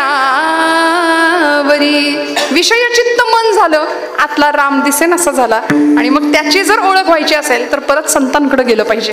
संत आम्हाला त्याची ओळख करून देतील. साठविला हरी जेही हृदय मंदिरी, त्यांची सरली येर झार झाला सफल व्यापार. देवाला हृदयात साठवायचं कसं हे संत आम्हाला शिकवतात. संतांना तो मिळाला, संत आम्हाला तो देतात. कसा देतात, सहवासाने देतात. महाराजांनी नंतरच्या काळामध्ये कीर्तनाला उभं राहावं देहूमध्ये. लोकांची ही गर्दी देहूमध्ये, भरपूर कीर्तन लोक तुकोबरायांचं ऐकायला यायचे. छत्रपती शिवप्रभू तुकोबरायांच्या कीर्तनाला पुण्यामध्ये निवडुंगे विठोबाचं मंदिर, महाराजांचं कीर्तन आणि छत्रपती शिवाजी महाराज कीर्तनाला बसायचे. हा अधिकार आहे, ही श्रीमंती आहे या महाराष्ट्राची. या महाराष्ट्राचा राजा तुकोबरायांचं संत परंपरेचं वर्तन किंवा संत परंपरेचं अनुकरण करत होता. आणि ज्या तुकोबरायांनी गोड कीर्तन करावं, किती 1 तास 2 तास, 5-5 तास महाराजांचं कीर्तन, मन नाही पोट भरून मन भरून कीर्तन करावं. आणि पांडुरंग परमात्मा साक्षात कीर्तनामध्ये उभा राहायचा, आलिंगन द्यावं तुकोबरायांना. इतका सुंदर तुकोबरायांचा परमार्थ होता. करावी तातडी परमार्थाची महाराज म्हणतात. महाराजांचं कीर्तन देहूमध्ये जसं व्हायला लागलं ना, तसं आजूबाजूची मंडळी महाराजांना कीर्तनाला निमंत्रण द्यायला लागली. महाराज कीर्तनाला जायला लागले. लोहगावामध्ये तुकोबरायांचं कीर्तन एक दिवशी रंगलं. शिवबा कासार नावाचे महाराजांचे 14 टाळकऱ्यांपैकी एक टाळकरी होते. त्यांच्या घरी काही कारणानिमित्ताने तुकोबरायांचं कीर्तन उभं राहिलं. कीर्तनाला सुरुवात झाली. रामकृष्ण हरी नामाचा टाहो उच्चार झाला. सदा नाम घोष करू हरिकथा, तेणे सदा चित्ता समाधान. महाराजांनी गोड कीर्तन करावं. कीर्तन संपलं, सगळी पांगापांग झाली, लोक आपल्या घरी निघून गेले. आणि महाराज सुद्धा म्हणले, आता मी सुद्धा जायला निघतो. पूर्वीचा काळ, आता काही गाडी घोडे असं काही आता जसं साधन आहे तशी पूर्वी नव्हती ना. मग चालत प्रवास, लोहगाव ते देहू हा चालत प्रवास. रात्रीच महाराज निघाले. शिवबा कासार म्हणाले, महाराज राहा, आजच्या दिवस राहा, उद्या जा सकाळी. नाही म्हणाले, गेलं पाहिजे, आवली आहे घरी, गेलं पाहिजे. महाराज चालत निघाले आणि रात्रीच्या अंधकारामध्ये जात असताना समोरून एक चोरांचं टोळकं, एक 15-20 जणांचं टोळकं महाराजांच्या समोर आलं. त्यांनी विचार केला की आपल्यातला एक जण नेहमीच आहे, तो कमी आहे, आज गैरहजर आहे. म्हणले यांना घेऊया. हे काही कधी कुणाला नाही म्हणत नाहीत. महाराजांचा स्वभाव माहिती होता. म्हणाले, महाराज येताय आमच्या बरोबर? कुठे एवढं सुद्धा नाही विचारलं. संत कधी प्रतिक्रिया देत नाही बरं, आत्मानंदात मग्न आहेत. रामकृष्ण हरी, रामकृष्ण हरी. महाराजजी चला आमच्या बरोबर. महाराज म्हणले, चला. कुठं नेलं? आत्ता कुठं कीर्तन केलं तिकडंच चला म्हणाले. चला म्हणाले. या 15 चोरांना घेऊन महाराज शिवबा कासारांच्या घरी जातात. वाड्याचा दरवाजा उघडला जातो. सगळे चोर वाड्यामध्ये चोरी करण्याकरता घुसले, शिरले आणि तुकोबरायांनाच मदतीला बोलावलं. महाराज आतमध्ये जा, आतमधल्या सगळ्या वस्तू आमच्याकडे पोहोच करा. महाराजांनी करावं, तसंच करावं. आणि बघता बघता हा सगळा कार्यक्रम चालू आहे. आणि पहाटेचे 4 वाजले. 4 वाजले की जातिवंत संत, निष्ठावंत वारकरी शांत बसत नाही. उठा जागे भारे आता, स्मरण करा पंढरीनाथा, हरी जय रामा.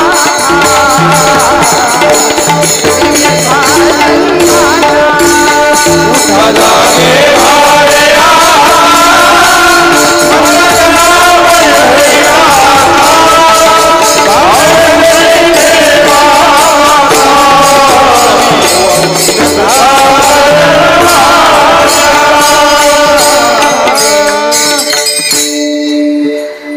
तुकोबरायांच्या हातामध्ये अनायासे एक काशाची थाळी आली होती. एक लाटणं आलं होतं आणि लाटणं थाळीवर पडायला लागलं, कळलंच नाही.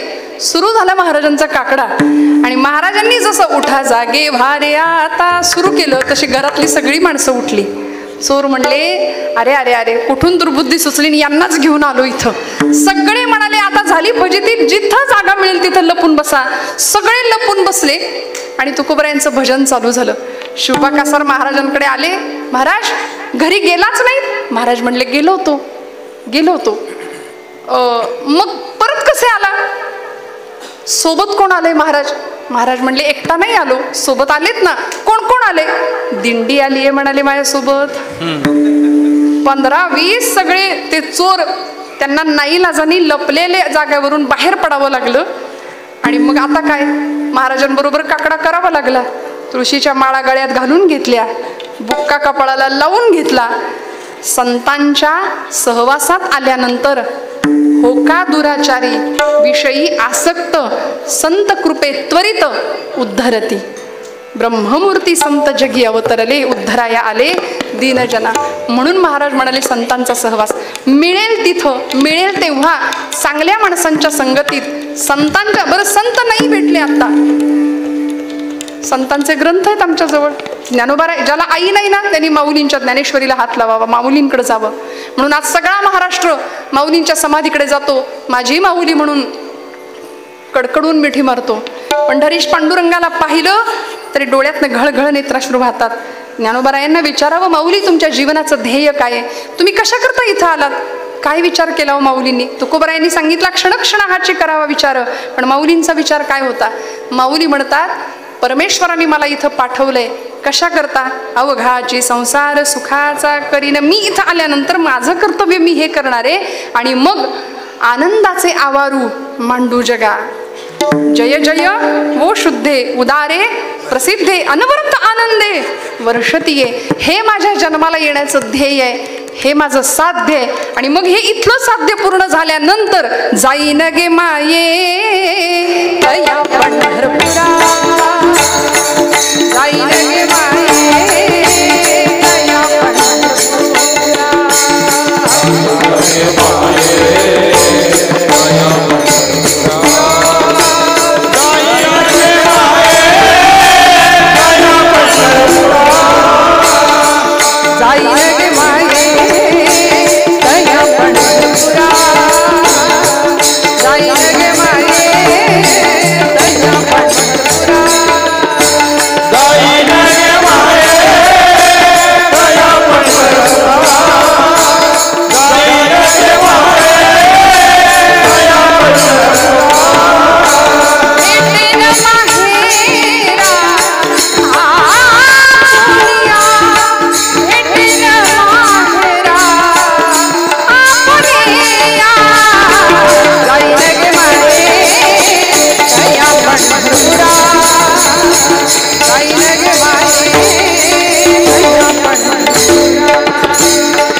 जीवन ध्येय निश्चित केलं. तुमच्या माझ्या जीवनाचं ध्येय निश्चित राहावं याकरता विचार सांगितला आणि त्याकरता संत सहवासाचं महत्व सांगितलं. संत समागमे धरावी आवडी, करावी तातडी परमार्थाची विठोबा रखुमाई.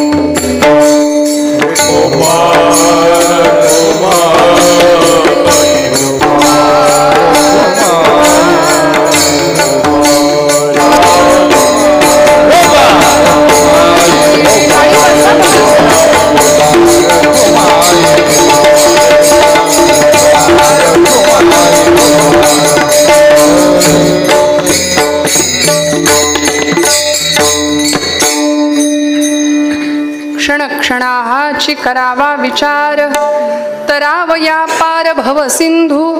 नाशिवंत देह जाणार सकड, आयुष्य खातो काळ सावधान.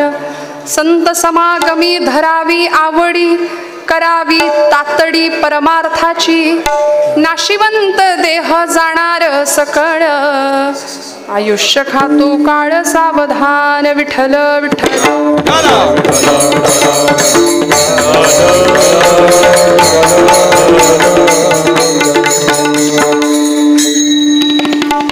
जीवनाची नश्वरता आम्हाला कळली. इथून गेल्यानंतर माणूस पुन्हा भ्रमात राहतो की हे सगळं माझं आहे, एवढ्यापुरतं प्रभाव आमच्यावर पडतो. पण हे कायमचं ठसावं, कायमचं कळावं याकरता आई लेकरू होऊन आईकडे जावं लागेल. मग आईच्या मायेने आम्हाला संतांना सोपं करून, सगळ्यात अवघड असलेलं तत्वज्ञान सोपं करून, जसा आईने लेकराला घास भरवावा तसं भरवलंय ना. म्हणून संतांच्या महापुरुषांच्या जीवनाचा स्पर्श आपल्या आयुष्याला व्हावा. या देशाची परंपरा आहे. भारतीय संस्कृती आणि भारतीय संस्कृतीतलं मानदंड किंवा कुटुंब व्यवस्थेतला अत्यंत सुंदर असा कुटुंब व्यवस्थेचा कणा म्हणजे पिता बाप. भारतीय परंपरा मातृदेवो भव पितृदेवो भव. पण आज 16-17 वर्षाचं वय झालं की पित्याला विचारणारी मुलं आहेत की तुम्ही आमच्यासाठी काय केलं. 2 वर्षाच्या लेकराला एखादा बाप खांद्यावर घेतो आणि आपल्या सगळ्या इस्टेटीचा क्षणात मालक बनवून टाकतो की हा आमचा वारस आहे, हा आमचा पुढचा मालक आहे सगळ्याचा. इतकं सगळं देणं असून सुद्धा आजची पिढी चंगळवाद आणि भोगवादाच्या आहारी जातीये. त्यामुळे असा समाज, अशी पिढी, महाराज म्हणाले नाही पांडुरंगाकडे पंढरपूरला जाता आलं तरी चालेल, पण तुमच्या घरात एक पांडुरंग आहे आणि एक रखुमाई आहे. तिच्याकडं पहा, तिच्या पायाला स्पर्श करा. आणि हेच मी नाही, नामदेव महाराज सांगतात, माता विठ्ठल पिता विठ्ठल. नाही दुसरं काही केलं तरी माता पित्यांच्या चरणस्पर्शामध्ये भगवंत आहे ही जाणीव ठेवून एखाद्या वयोवृद्ध आपल्या आईकडे कधीतरी जावं, एखाद्या वयोवृद्ध पित्याकडे. मग गेल्यानंतर आम्हाला थोडं वाईट वाटतं, थोडा पश्चाताप होतो. हातातनं वेळ निघून गेल्यानंतर मग त्या कृतीला किंवा त्या गोष्टीला काहीच अर्थ राहत नाही. म्हणून मी इथं असलेली माझ्यापेक्षा मोठी मंडळी आहात आपण, मी उपदेशवाणीने अजिबात नाही बोलत, पण एक विनंती करते, आपल्या घरामध्ये जर वयोवृद्ध आपली माता असेल, पिता असेल तर खरंच जवळ जा. कारण इतक्या वर्षात आपण तो स्पर्श अनुभवलेला नाही की ज्या आईने आपल्याला मांडीवर घेऊन स्तनपान केलंय. त्या आईचा, त्या पित्याचा स्पर्शच आपण अनेक वर्षात विसरलो. कधीतरी त्यांचा एखादा सुरकुतलेला का असेल हात हातात घ्यावा आणि फक्त विचारावं की तुम्ही कसे आहात. बस सगळ्या जगाचं श्रीमंतीचं दान पदरात मिळाल्यासारखं त्या माईल बापांना वाटेल. आम्हाला नामदेव महाराज सांगतायत की अरे तुमच्या माझ्या घरामध्ये सर्वाभूती परमात्म तत्व, उपनिषदांचं तत्वज्ञान संतांनी सोपं सांगितलं. सर्वाभूती परमात्म तत्व, ईश्वर सर्वभूतानां हृद्देशे अर्जुन तिष्ठति भ्रामयन् सर्वभूतानि यंत्रारूढानि मायया, हे गीतेचं तत्वज्ञान आम्हाला नामदेव महाराज सांगतात. सगळीकडे देव आहे. देव नेमका कुठे आहे? माता विठ्ठल पिता विठ्ठल बंधू विठ्ठल गोत्र विठ्ठल, बंधू विठ्ठल गोत्र विठ्ठल, तीर्थ विठ्ठल क्षेत्र विठ्ठल, तीर्थ विठ्ठल क्षेत्र विठ्ठल, देव विठ्ठल देव पूजा विठ्ठल,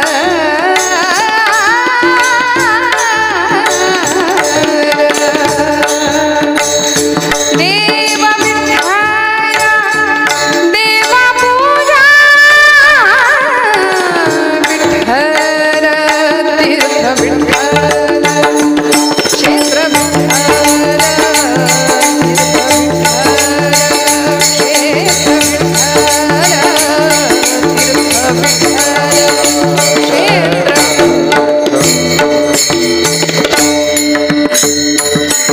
मी नेहमी असं म्हणते की आईला आई न म्हणणारी पिढी आज घरात आहे. 500 किलोमीटरवरच्या कुठल्या तरी मित्राला पटकन आपण रिप्लाय कधी देऊ याची वाट पाहतो. सकाळी सकाळी परगावच्या म्हणजे आपल्या मित्र मंडळींना आपण चॅटिंगवर रिप्लाय देऊ, पण घरातल्या आईचा चेहरा सुद्धा न बघणारी पोर आहेत आज घरात. घरातल्या बापाकडे न बघणारी मुलं आहेत. इतकी परिस्थिती भीषण आहे. वडील घरात आले की मुलगा निघून जातो बाहेर आणि मुलगा घरात आला की वडील निघून जातात. संवादच नाही आपापसामध्ये. तो संवाद टिकावा. पित्यांची, आदर्शाची, संस्कारांची श्रीमंती आपण जपावी ही संतांची अपेक्षा आहे तुमच्या माझ्याकडून. कसं जीवन उद्धाराला गेलं पाहिजे. माझ्या कीर्तनाची वेळ संपत आली आहे. भैरवी होऊन आपण 12:30 थांबूया.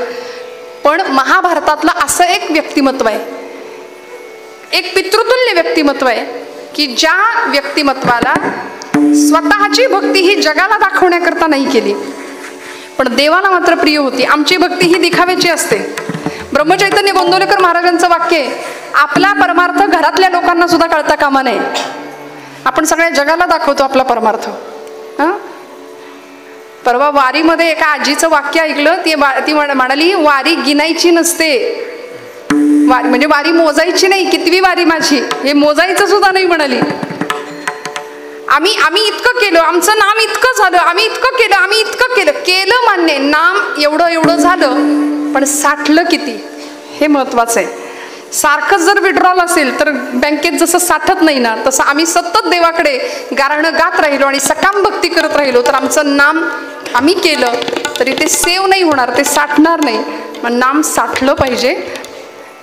म्हणून अशी भक्ती महाभारतामध्ये ज्यांनी केली, ज्यांना राजा शंतनूंनी इच्छा मरणाचं वरदान दिलं होतं, असे पितामह भीष्माचार्य. भीष्म कौरव राज्याचे सेनापती होते. कौरवांच्या हस्तिनापूरच्या सार्वभौम साम्राज्याचे सेनापती. प्रचंड मोठी पात्रता असताना सुद्धा, प्रचंड मोठं सामर्थ्य असताना सुद्धा सेवेकरी म्हणून राहिले आणि सिंहासनाची सेवा केली आयुष्यभर. इच्छा मरणाचं वरदान असताना कौरवांशी एकनिष्ठ राहिले, पण भक्ती मात्र परमेश्वराची नितांत केली. अखंड कृष्णाय वासुदेवाय हरये परमात्मने प्रणतः क्लेशनाशाय गोविंदाय नमो नमः अखंड स्मरण भगवंताचं करावं. पण कुरुक्षेत्रावर ज्यावेळी युद्ध सुरू झालं आणि त्या युद्धामध्ये कौरवांचे सेनापती म्हणून भीष्माचार्य लढतायत, तिकडच्या बाजूला पांडवांचा सेनापती अर्जुन आणि अर्जुनाच्या रथाचं सारथ्य करणारा साक्षात जगाचा बाप द्वारकेचा राणा गोपालकृष्ण सारथ्य करतायत. भीष्माचार्य पाहतायत, आज माझं केवढं भाग्य, द्वारकाधीशांचं दर्शन समोर घेतोय. पराक्रम दोघांचाही सगळे पाहतायत. युद्धाचा 9वा दिवस आहे. अर्जुनाने असा काही पराक्रम करावा, आपल्या आजोबांच्या अंगावर अक्षरशः बाणांची झाडी लावली अर्जुनाने. पितामह सगळे अंगावर घुसलेले बाण असे बाजूला काढत होते, देहाची चाळण झाली होती, पण धन्य वाटत होतं की आपल्या नातवाचा पराक्रम आपण पाहतोय, गोपालकृष्णांचं दर्शन आपण घेतोय. सगळ्यांना वाटलं आज पितामह भीष्म संपणार. युद्धाचे 9व्या दिवस आणि 9व्या दिवशीची संध्याकाळ सूर्यास्त झाला आणि युद्ध संपवावं लागलं. कारण शास्त्र नियम असा होता या युद्धाचा की सूर्योदयाला युद्ध सुरू आणि सूर्यास्ताला युद्ध बंद करायचं. त्यामुळे जखमी अवस्थेतले पितामह भीष्म, सगळे पांडव, सगळे कौरव आपापल्या शिबिरामध्ये निघून गेले आणि सगळीकडे एकच चर्चा होती. कशाची? अर्जुनाच्या पराक्रमाची. कौतुक चालू होतं. आता अर्जुनाचं कौतुक चाललंय, मग चांगल्याचं कौतुक चांगली माणसे करतात, ते अनेकांना सहन होत समाजामध्ये असं असतं. त्यामुळे सगळ्यांना बरं वाटतंय, पण एकाला वाईट वाटलं. कोण होता तो? त्यांनी लगेच इमर्जन्सी बैठक बोलवली. दुर्योधनाने ताबडतोब मीटिंग बोलवली आपल्या शिबिरामध्ये आणि त्या बैठकीला कोण कोण होतो? आदल्या रात्रीच मतं बदलतात की नाही?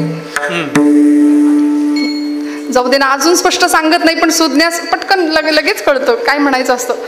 त्यांनी लगेच बैठक बोलवली आणि या बैठकीला कर्ण, शकुनी मामा, दुःशासन आणि मग दुर्योधन अशी 4 माणसं बसली.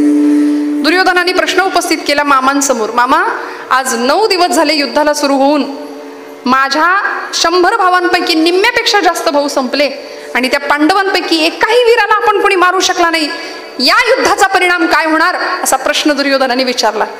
त्याचं बोलणं ऐकून शकुनी मामा थोडे हसले आणि त्यांचं हसणं म्हणजे काय, ते सूचक असतं काही लोकांचं हसणं. बघा, दुर्योधनाला लक्षात आलं मामांना काहीतरी बोलायचंय. म्हणले, मामा बोला, काय बोलायचंय ते. शकुनी मामा ते काही शकुनी नव्हते, ते अपशकुनी होते खरं तर. शकुनी मामा म्हणले, दुर्योधना बोलू आवडेल तुला? हो बोला. अरे म्हणाले, येड्या तू फसलायस, तू भीष्मांना सेनापती केलंयस ना, इथं फसलाय. कारण असा शत्रूला फितूर असलेला सेनापती आपल्या कामाचा नाही. ते नावाला आपली चाकरी करतायत असं दाखवतायत, पण रक्षण पांडवांचं चाललंय. दुर्योधनाला खरं वाटे ना, माझ्यावर विश्वास नसेल तर आत्ता जाऊन भीष्मांच्या शिबिरात जाऊन बघ काय सुरू आहे. दुर्योधनाला चिंता पडली. म्हणाला, भीष्मांना सेनापती पदावरून बाजूला करून मी सेनापती दुसरा करू कुणाला? शकुनी मामा म्हणले काळजी कशाला करतो, हा तुझा मित्र तुझ्या शेजारी बसलाय ना, जीवाला जीव देणारा, जिच्या समोर ज्या शक्ती पुढं काळ उभं राहायला घाबरतो, असा काळावर सुद्धा विजय मिळवणारा कर्ण नावाचा तुझा मित्र असताना तू काळजी कशाला करतो, त्याला सेनापती करून टाक. दुर्योधनाला खरं वाटेना. तो खरंच अर्ध्या रात्री भीष्मांच्या शिबिरात गेला आणि तिथं गेल्यानंतर कानावर शब्द पडले, श्री कृष्ण गोविंद हरे मुरारे, हे नाथ नारायण वासुदेव, प्रद्युम्न दामोदर विश्वनाथ, मुकुंद विष्णू भगवन नमस्ते. शब्द कानावर पडले. भीष्माचार्य भीष्म नामस्मरण करतायत भगवंतांचं, आणि भीष्मांच्या मुखातलं नाम ऐकलं आणि मामांचं बोलणं दुर्योधनाला पटलं. दुर्योधन पटकन आत गेला आणि म्हणाला, आजोबा उद्याच्या दिवसात पांडव संपले पाहिजेत, हा माझा आदेश आहे. भीष्माचार्य भीष्म पितामह म्हणाले, दुर्योधना अरे वेळ काय काळ काय, तू कुठल्या वेळी शिबिरात आलास, माझ्या जखमा बघ अंगावरच्या, माझं वय बघ, आणि काय लावलेस, उद्याच्या दिवसात पांडव संपले पाहिजेत. पांडवांना संपवण्याकरता जी तुझी सत्याची बाजू असावी लागेल ते काय आहे तुमचं, आजपर्यंत केलेलं सगळं कर्म आठव. सत्य जिथे असेल ना दुर्योधना, तिथे विजय असतो. ते काही नाही उद्याच्या दिवसात पांडव संपले पाहिजेत. भीष्म म्हणाले, पांडवांना संपवणं विजय मिळवणं हे माझ्या हातातलं नाहीये, आपलं कर्म चांगलं ठेवावं, आपल्याकडे विजय निश्चित असेल. दुर्योधनाने आरोप करावा, पितामह तुम्ही आमच्याशी भेदवृत्तीने वागता, कपट वृत्तीने वागता. मग हा आरोप भीष्मांना सहन नाही झाला. म्हणाले, हे बघ दुर्योधना, कसला आरोप करतोयस माझ्यावर, अरे अर्जुनाच्या बाणांनी जेवढ्या जखमा झाल्यात ना, त्याच्यापेक्षा जास्त जखमा तुझ्या शब्दांच्या बाणांनी मला होत आहेत. सांभाळून बोल. आणि खरं आहे श्रोते हो, एखाद्याला बोलताना असं बोलावं, शब्द संभल के बोलिये, शब्द के हात ना पाव, एक शब्द हे औषधी, तो दुसरा शब्द हे घाव. आमचे शब्द दुसऱ्याच्या हृदयाला जखमा देण्याकरता असावेत की दुसऱ्याच्या हृदयाला बरं वाटावं, खरं वाटावं असं असावं. संतांनी सांगितलं ना, बोलू ऐसे बोल जेणे बोले विठ्ठल डोले, दुसऱ्याच्या हृदयातला विठ्ठल डोलला पाहिजे असं आमचं बोलणं असावं. त्यामुळे पितामह सांगतायत, तुझ्या शब्द बाणांनी माझ्या हृदयाला काळजाला जखमा होत आहेत, दुर्योधना सांभाळ. चिडलेला दुर्योधन सांगतोय, ते काही नाही, उद्याच्या दिवसात पांडव संपले पाहिजेत. मग संतापले पितामह भीष्म आणि म्हणाले, हे बघ प्रतिज्ञा घेऊन सांगतो, उद्या निष्पंडवी पृथ्वी करेन.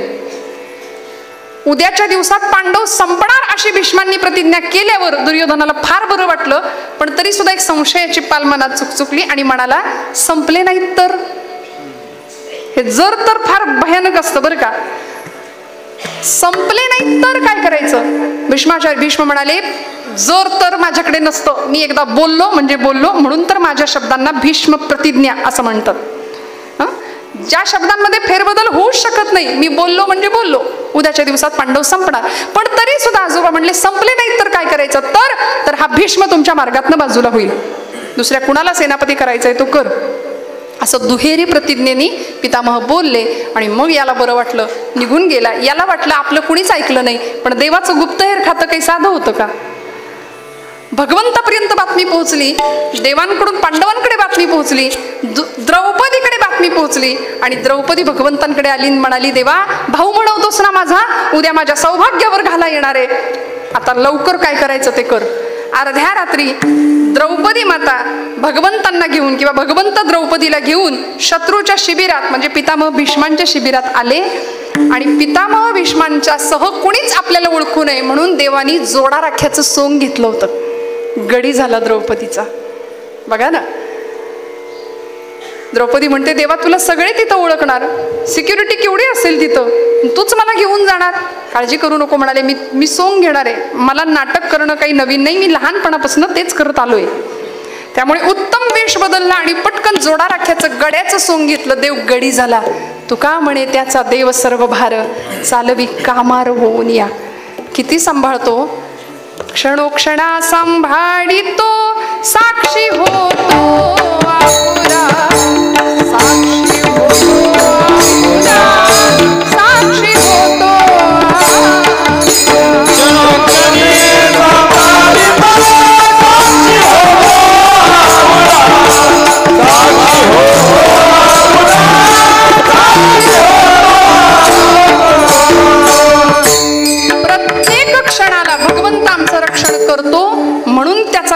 क्षणाक्षणाला करायचं आहे. भगवंत द्रौपदीला घेऊन भीष्मांपर्यंत पोहोचतात, बाहेर उभे राहतात, कारण भीष्मांच्या शिबिरात प्रवेश नव्हता कोणाला. 3 माणसांना प्रवेश होता. एखादा महात्मा असेल, साधू असेल, 2 एखादी सौभाग्यवती पतिव्रता स्त्री असेल, आणि 3रं साक्षात गोपालकृष्ण असतील. 3घांनाच प्रवेश होता. भगवंत म्हणले, मी तर तुझा गडी झालोय, मला नाही आत सोडणार, मी बाहेर थांबतो, तू जा. द्रौपदी म्हणाली, मी आत जाऊन बोलू काय? अरे पितामह भीष्म देवा समोर आहेत, प्रतिज्ञा घेऊन बसलेत उद्या पांडवांना मारण्याची, मी बोलू तरी काय? तू फक्त जा म्हणाले. द्रौपदी आतमध्ये गेली. असा तो पडदा होता मध्ये. पलीकडे पितामह भीष्म आहेत, अस्वस्थ आहेत, येरझाऱ्या घालतायत, नातवांना मारण्याची प्रतिज्ञा केली आहे. आणि मग स्वतःलाच दोष देताय की अरे आपलेच नातू मारायचे, आपलीच वंशवेल तोडून टाकायची. असा जर उद्या कुणावर प्रसंग आला, आता ती कुंती किंवा द्रौपदी माझ्या समोर आली तर मी काय म्हणू, असं म्हणायला आणि द्रौपदी समोर यायला. द्रौपदीनं मुखावर वस्त्र घेतलं होतं, ते वस्त्र बाजूला केलं. हातातल्या कंकणांचा आवाज नमस्कार करताना भीष्मांच्या कानावर गेला. ओळखलं नाही कोण आहे, आणि मुखातनं शब्द बाहेर पडले, सौभाग्यवती भव. एवढा आशीर्वाद ऐकला आणि द्रौपदीला देवाची लीला कळली. द्रौपदी म्हणते, आजोबा हा आशीर्वाद या जन्माकरता की पुढच्या जन्माकरता? कोण आहेस तू म्हणाले, कोण आहेस तू? असा प्रतिप्रश्न करणारी तू कोण आहेस? या भीष्माचे शब्द काळालाही खोटे ठरवता येत नाही हे सगळ्या जगाला ठाऊक असताना असा उलट प्रश्न विचारणारी तू कोण आहेस? द्रौपदीनं पदर बाजूला केला आणि म्हणाली, मी पांडवांची पत्नी, पंडूराजाची सून, तुमची नातसून. उद्या वैधव्याचा प्रसंग माझ्यावर येणार आहे आणि तो तुम्ही आणणार आहात, म्हणून म्हटलं जाता जाता आपलं दर्शन घेऊन जावं म्हणून आले. पितामह भीष्म व्याकुळ झाले, डोळ्यातून अश्रुधारा वाहायला लागल्या आणि द्रौपदीला विचारलं, कोण आले तुझ्या बरोबर? साधं सुद्धा कामच नव्हतं. पितामह, तुला इथपर्यंत कोण घेऊन आलं खरं सांग? माझ्या परवानगीशिवाय इथे काळ सुद्धा उभा राहू शकत नाही. तू कुणाबरोबर आलीस? आता देवानी सांगितलं होतं विचारलं तर खोटं बोलायचं, कारण त्याच्या इतका नटखट नटधारी कुणीच नाही, म्हणून देवाला फॉलो करायचं नाही कधी. भगवंत म्हणतात, don't follow me, only love me. माझ्यावर फक्त प्रेम करा म्हणले, कारण माझ्यासारखं खोटं कुणीच बोलत नाही, माझ्यासारखी चोरी कुणाला जमली नाही. त्यामुळे हे सगळं तुम्ही कराल तर तुम्ही फसाल. त्यामुळे भगवंतावर नितांत प्रेम करावं, थोर प्रेमाचा भुकेला हाची दुष्काळ तयाला. भगवंत म्हणले, खोटं बोलावं लागेल द्रौपदी. खोटं बोलू? हो खोटं बोल. सांग, विचारलं ना कोण आलंय तर सांग माझा गडी आलाय म्हणून. आणि द्रौपदीला भीष्मांनी पहिला प्रश्न तोच विचारला, कोण आलंय तुझ्यासोबत? माझा गडी आलाय.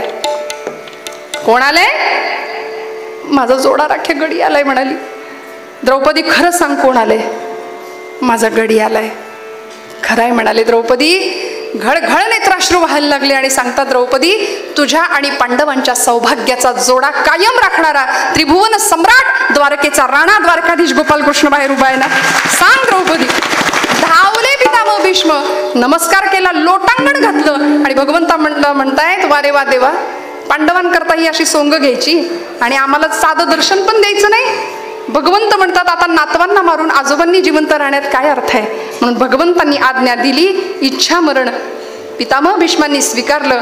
शिखंडी नावाचं व्यक्तिमत्व किंवा ते पात्र आपल्याला महाभारतातलं माहिती आहे, जी योजना भगवंतांनी केली. आणि या प्रसंगाला अर्जुनानी केलेल्या बाणांच्या शय्येवर भगवंताच्या आज्ञेने पितामह भीष्म पहुडलेत. प्रचंड वेदना सहन होत असताना सुद्धा उत्तरायणाची वाट पाहत पितामह भीष्म या प्रसंगामध्ये युधिष्ठिराला म्हणजे धर्मराजाला सांगतायत की आता जीवन असं कृतार्थ अवस्थेला जावं. भगवंत म्हणतात, तुमची इच्छा काय तेवढं सांगा. आता सगळं तर तुम्हाला मिळालं, पण तुमची इच्छा काय शेवटची? तेव्हा इच्छामरणी असलेले पितामह सांगतात, देवा, तुमचं सहस्त्र नाम माझ्या मुखानी अखंड राहावं, मृत्यू समयी तुम्ही माझ्या डोळ्यासमोर राहावेत, बस माझी एवढीच अपेक्षा आहे. आणि मग या प्रसंगाला युधिष्ठिराला बाणांच्या शय्येवर असलेले पितामह सांगतात, यस्य स्मरण मात्रेण जन्म संसार बंधनात विमुच्यते नमस्तस्मै विष्णवे प्रभ विष्णवे. ओम विश्वं विष्णुर्वषट्कारो भूतभव्य भवत्प्रभुः भूतकृत भूतभृद्भावो भूतात्मा भूतभावन. विष्णू सहस्रनामाची रचना भीष्मांकडून इथं झाली. युधिष्ठिराला विष्णू सहस्रनाम भीष्म पितामह सांगतात. आणि मग तुमचं आमचं सुद्धा प्रत्येक क्षणाला हा विचार झाला पाहिजे, भगवंत आम्हाला जवळ कसा करता येईल हे आम्हाला कळावं. याकरता देवाकडे काय मागायचं, जे भीष्मांनी मागितलं. इतना तो करना स्वामी जब प्राण तन से निकले, गोविंद नाम लेकर जब प्राण तन से निकले. पीतांबरी कसी हो छवि मन में जो बसी हो, होठों पे कुछ हंसी हो जब प्राण तन से निकले. श्री गंगा जी का तट हो, जमुना का वंशीवट हो, मोरा सावरा निकट हो जब प्राण तन से निकले. देवा उस वक्त जल्दी आना, देवा मी जाताना माझ्या समोर ये. नहीं शाम भूल जाना, राधे को साथ लाना जब प्राण तन से निकले. आणि हाच आशय मनात राहावा म्हणून शेवटच्या चरणामध्ये तुकोबराय सांगतात, या इहलोकामध्ये डोळ्यात धूळ गेल्यासारखे आंधळेपणाने वर्तन करू नका. तुका म्हणे इहलोकीचा व्यवहार, तुका म्हणे इहलोकीचा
कीर्तनाचा समारोप झाल्यानंतर बोला.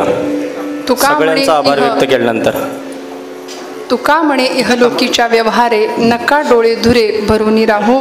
महाराजांनी जाणीव दिली, त्या जाणीवेनी आपण संपन्न होऊया. परमेश्वराला आवडेल असं वर्तन आपल्याकडून घडावं. या जगामध्ये आलेल्या प्रत्येक जीवाला इथून जायचंय याची जाणीव पक्की ठेवूया. त्यामुळे सगळ्यांशी सलोख्याचा व्यवहार होईल अशी आपल्याकडून आपलीच अपेक्षा ठेवूया. आपलं अंतःकरण शुद्ध असू द्या, आपली नीतिमत्ता योग्य असू द्या. श्रोते हो, माझ्यावर विश्वास ठेवा.